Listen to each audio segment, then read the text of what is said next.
Hi guys! Antes de tudo e qualquer coisa, eu só queria fazer um break pra vocês olharem essas unhas. Gatitas? Tudo, não? Mas vamos lá. Voltei, né? Voltei pra USP, pra minha vida acadêmica. Que nem de artesanato e beleza a gente que é pobre vive. Mas vamos lá. Eu voltei e eu acho que vai ser interessante eu começar um novo quadro, que é pra consolidar o que eu aprendo aqui. Então, a gente vai trabalhar um pouco sobre assuntos da astronomia e eu vou tentar sintetizar o máximo possível, porque eu, como uma pessoa desatenta que sou, também perco muitos detalhes, tá? Então, geralmente eu leio muitos artigos, eu leio muitas informações, livros, dados, cálculos, enfim, N coisas. E, no geral, eu acabo por esquecer boa parte delas. Então, o que eu vou fazer aqui?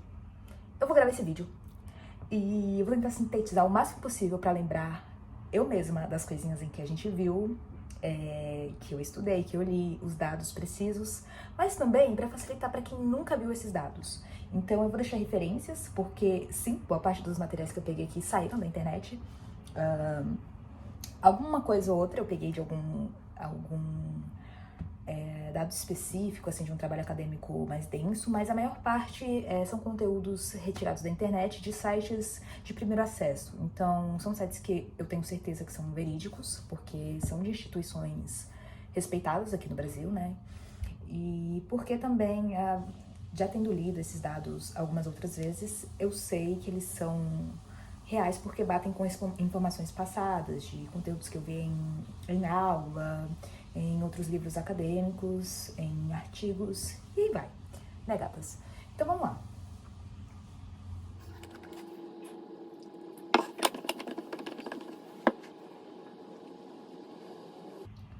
Bom, voltei pra fase do café, então tô tomando café de forma aleatória, assim, gosto do sabor. Esse atual não é um tão gostoso, é um que eu trouxe da casa da minha mãe. Ele é muito amargo, sabe? Eu tomei em Três Corações, que era muito gostoso. E eu acho que eu vou começar a tomar só dele agora. Mas esse aqui é ok, né? Então vambora. O que acontece? Eu acabei de almoçar, então eu tô um pouquinho cansada. O cérebro tá naquela vibe do tipo, vamos tirar uma siesta, vamos dormir uns 30 minutinhos. Só que nesses 30 minutinhos eu vou acordar 4 horas da tarde, tem outros projetos, eu quero tirar fotografias do mato daqui, entendeu? Porque a iluminação tá maravilhosa, tá tudo incrível. Então vamos de café. Tá, então o tema de hoje. Vamos voltar pro planejamento inicial. Henrietta Lewis.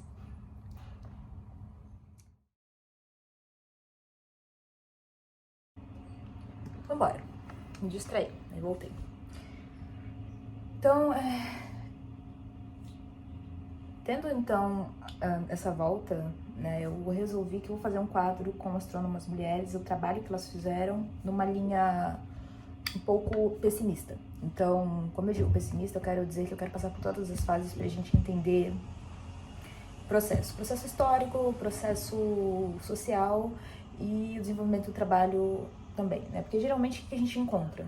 A gente sempre encontra qual foi, o que foi desenvolvido pela pessoa, e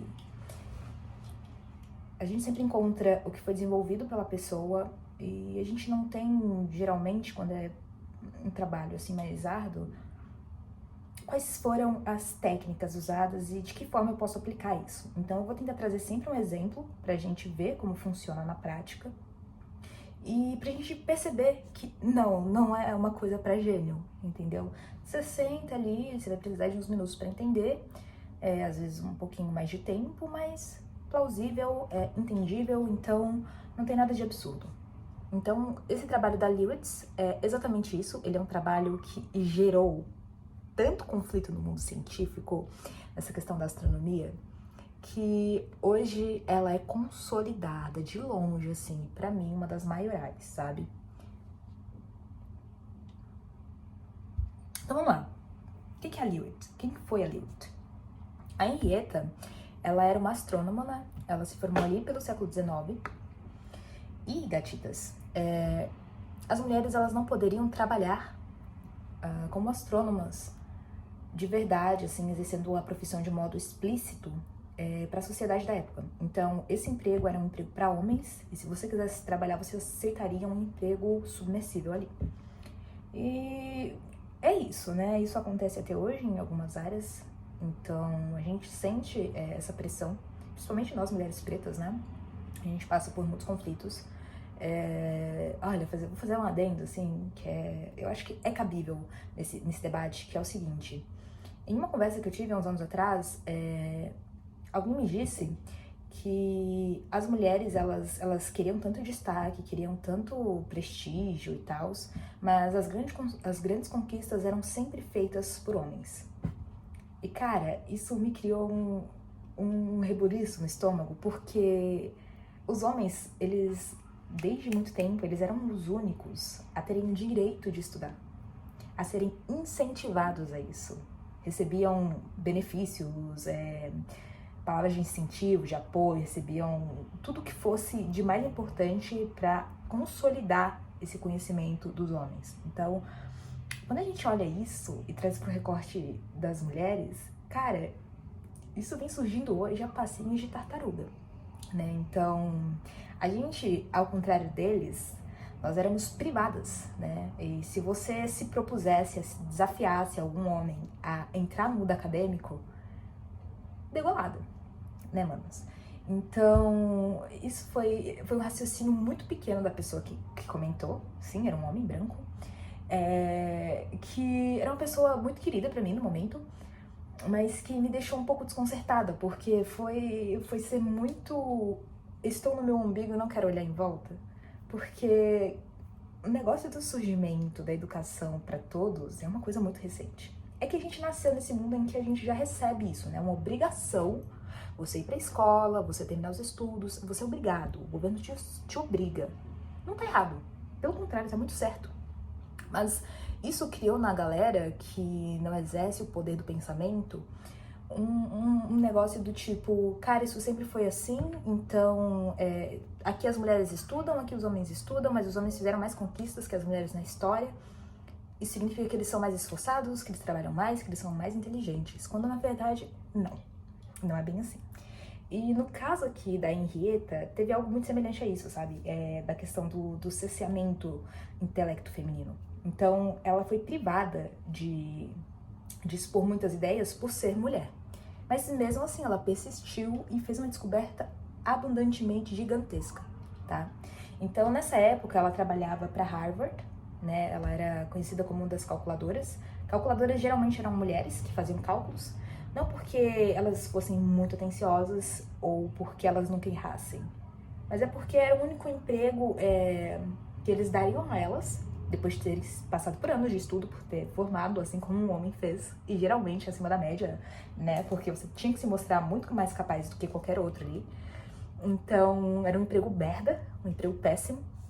E quando você contratava mulheres, você pagava menos do que pagar para homens, entende? Então, realmente era um conjunto grande de mulheres em peso fazendo esse trabalho, que era um trabalho não muito importante, segundo eles. Não era um trabalho de pesquisador, sabe? Fazer descobertas. Não, elas iam fazer cálculos e, enfim, era um trabalho base. Então, não tinha prestígio nisso, não do nível de um pesquisador, sabe?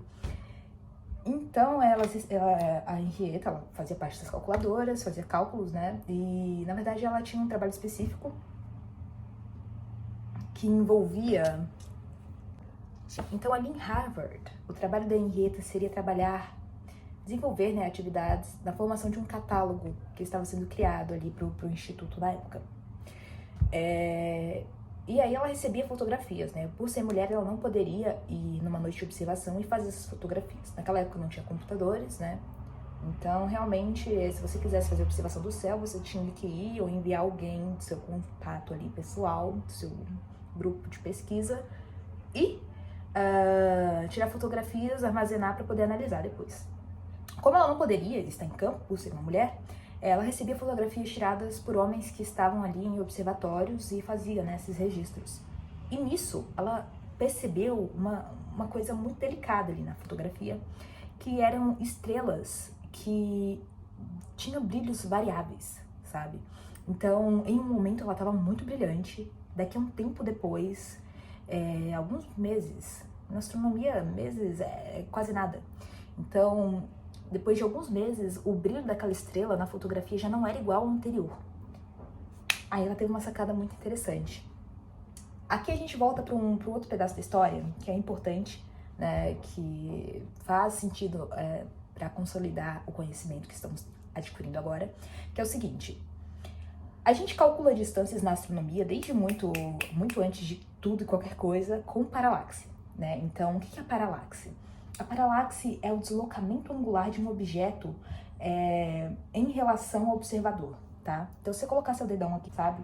Chegar após o seu dedo. Se você for fazendo esse processo e aproximando o seu dedo do seu nariz, você vai perceber como esse deslocamento, ele muda muito, tá? Faça esse exercício, é interessante. Se é que você já não fez, né? Porque só que tem aí a galera ensinando esse truque, porque é uma coisa genial, sabe? É absurdo, é tão simples, e por trás a gente tem todo um aparato de desenvolvimento tecnológico e científico abundante, né? Ai, até... Vamos lá. Só que tem um problema, né? Isso aqui, esse método de paralaxe, a gente utiliza para definir distâncias. Mas como que a gente faz isso, né? Então, eu vou trazer para vocês um exemplo lúdico, né? A fotografia. O que acontece? A gente está no planeta Terra, e o planeta Terra, ele tem uma órbita elíptica. Ela tem uma excentricidade não muito grande. Eu não vou saber exatamente aqui agora qual é o valor exato dela, mas eu posso deixar aqui. E essa excentricidade, ela é tão pequena que, no geral, a gente consegue aproximar para um círculo para poder fazer cálculos. Então, o que acontece? A gente tem, então, esse círculo, tá? Em aproximação. E aí, a gente tem as duas extremidades, certo? Vamos supor que aqui está o centro e aqui estão as duas extremidades do círculo. Eu tomei essas aqui, enfim, no círculo tanto faz, mas aqui tomei esses dois pontos. Quando a Terra estiver neste ponto, ela vai observar uma estrela que está aqui. Após 6 meses, metade de um ano, ela percorreu metade do círculo. Ela vai estar aqui agora, certo? E ela vai observar o mesmo objeto aqui, certo? Então, com esse movimento, a gente consegue perceber esse deslocamento que ocorreu por causa desse movimento da Terra, né? Aí são alguns valores, você vai precisar de alguns dados. Hoje já é boa parte das coisas catalogadas, então não vai ser difícil. Então eu vou deixar um exemplo pra gente tentar aqui resolver. E com esse deslocamento do objeto no céu em relação às estrelas de fundo, né, a gente consegue calcular a distância dele do planeta. Por quê? Enfim, vamos fazer um exemplo, tá? Um exemplo numérico.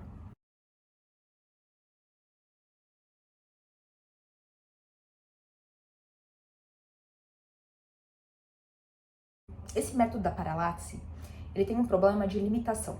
Então, a gente só consegue ter acesso a objetos que estão à distância de, ali no máximo, 150 parsecs.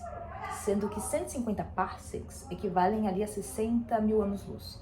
O que no universo não é muita coisa, né? Considerando que a nossa galáxia, nossa mísera galáxia, que na verdade não é mísera, ela é bem grandinha, ela tem uma extensão de 100 anos-luz, tá? Então, realmente, a gente não consegue nem observar um objeto de uma ponta a outra com o método da paralaxe. E essa era uma limitação forte, né? Porque como é que eu vou observar outras galáxias, ou vou chegar à conclusão de que existem outras galáxias, conhecendo o tamanho da minha galáxia, se eu não sei calcular a distância quando ela supera um dado limite? Vem aí a Henrietta. Henrietta, então, ela descobre que existe uma relação intrínseca entre a variação de brilho e o tempo em que esse brilho varia, tá? Então ela criou um gráfico e percebeu que estrelas que tinham o mesmo brilho e variavam com o mesmo tempo eram intimamente ligadas, sabe? Então ela criou, através de dados coletados, um gráfico que é chamado de período e luminosidade, tá? Ele é uma relação entre o período em que a estrela leva para variar, do pico ao poço, e o quão intenso é o brilho dela nesse processo. Vamos agora entender um pouco o que são as cefeidas antes de prosseguir nossas considerações. Cefeidas são um tipo de estrelas que são muito, muito, muito grandes e que apresentam algumas anomalias. Então, ao longo de um período, ela expande e contrai. Nesse processo, a gente tem, então, um aumento de algumas características físicas e a diminuição de outras. Então, o tamanho da estrela, quando ela expande, aumenta.